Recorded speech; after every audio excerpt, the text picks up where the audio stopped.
Now, a critical point about liking yourself, about self-esteem and self-liking, is that number one is you can never like or love anybody else more than you like or love yourself. That your level of self-esteem is the determinant of the quality of the relationships you have with others. And number two is you can never expect anybody else to like or respect you more than you like or respect yourself. That how much you like and respect yourself determines their attitudes toward you.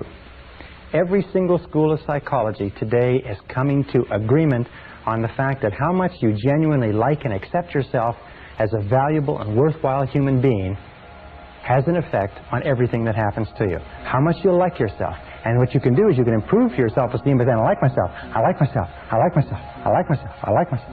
Well, this brings us to the question of where does self-esteem, where does the self-concept come from? And we found that self-concept, if anything, self-concept is malleable in that you are not born with a self-concept.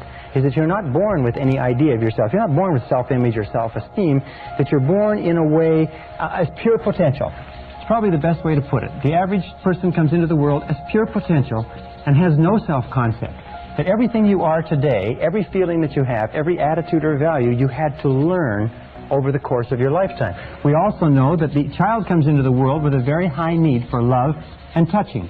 And a tremendous amount of research indicates that we need a lot of love and touching all of our lives, but especially in our formative years, because as a child, we learn who we are, how valuable we are, whether we're important, intelligent, attractive, lovable, funny. We learn all of these things by the way our parents treat us.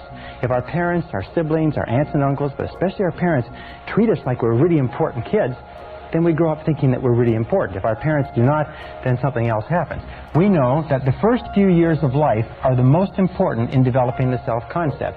That a child starts off at 0 when the child is born with no idea of who she is or who he is or how valuable they are, and in the first, second, third, fourth, and fifth years of life, and the psychologists used to think it was 5 years, but now they're saying it's 3 years.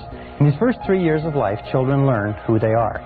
They say if you give enough high quality and quantity of love to a child in the first 3 to 5 years, you set them up for life. You set them up on a solid foundation of self-esteem, self-confidence, self-worth, self-value.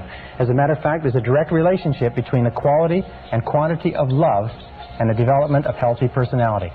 That the more love, unconditional love that a child receives in those formative years, the stronger is the foundation of the personality.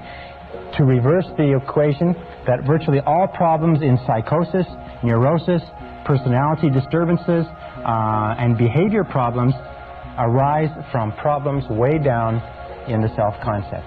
And we can go back as adults, here's our adult personality, we can go back as adults, we can correct the flaws in our foundation, the cracks if you like, by repeating over and over again, I like myself, I like myself, I like myself, and driving down that healing concrete deep into the foundation of our personality.